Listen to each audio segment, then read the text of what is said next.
நம்ம ஒருத்தரை சூஸ் பண்றதுக்கு அவர் நம்ம கிட்ட இருந்து வேலையை ஆரம்பிக்கல, நம்முடைய முந்தின ஜெனரேஷன் இருந்து ஆரம்பிச்சிருக்காரு. நம்மளை ரட்சிக்க நம்ம கிட்ட மட்டும் அவர் டீல் பண்ணல, நம்முடைய முன்னோருக்கு கிட்ட இருந்தே ஃபாலோ பண்ணி வந்திருக்காரு. ஏன் இவ்வளவு ரிஸ்க் எடுக்கிறாருன்னா நம்மளை மீட்கும் பொருளாய் பெற்றுக்கொள்வது.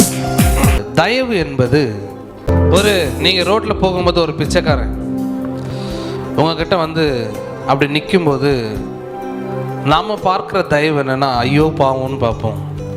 ட்ரெஸ்ஸு சரியில்லை, மூஞ்சி கழுவி ரொம்ப நாள் அது ரொம்ப கஷ்டப்படுவோம் போல, செருப்பு இல்லை, இப்படியெல்லாம் நினச்சி நம்ம என்ன பண்ணுவோம், அவனை மாதிரியே நம்மளும் யோசிக்க ஆரம்பிச்சிடறோம்.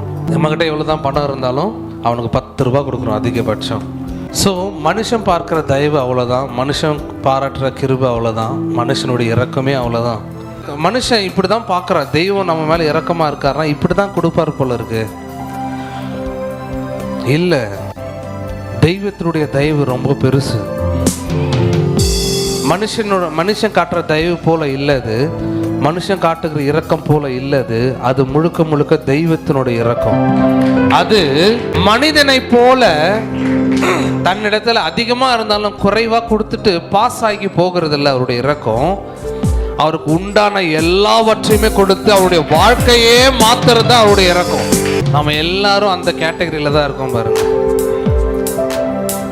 நமக்காய் அவர் தனக்கென்று ஒன்றுமே வைத்துக் கொள்ளாமல் நமக்காக மட்டும், நம்மை நேசித்ததற்காக மட்டுமே அவர் எல்லாவற்றையும் நமக்காய் கொடுத்தார். அவருடைய மகிமை விட்டு கொடுத்தார், அவருடைய ஸ்தானத்தை விட்டு கொடுத்தார், அவருடைய பரலோக வாழ்க்கையை விட்டு கொடுத்தார். மனுஷ தயவுல நம்ம மேல இருப்பது அது தேவ தயவு. நம்ம வாழ்க்கையை அப்சைட் டவுனா மாத்திர தயவு. நாம அவனுக்கு 10 ரூபா கொடுத்து பாஸ் ஓவர் ஆயிடுறோம் பாருங்க. ஆனா இவர் பாஸ் ஓவரே ஆகுறது இல்லை.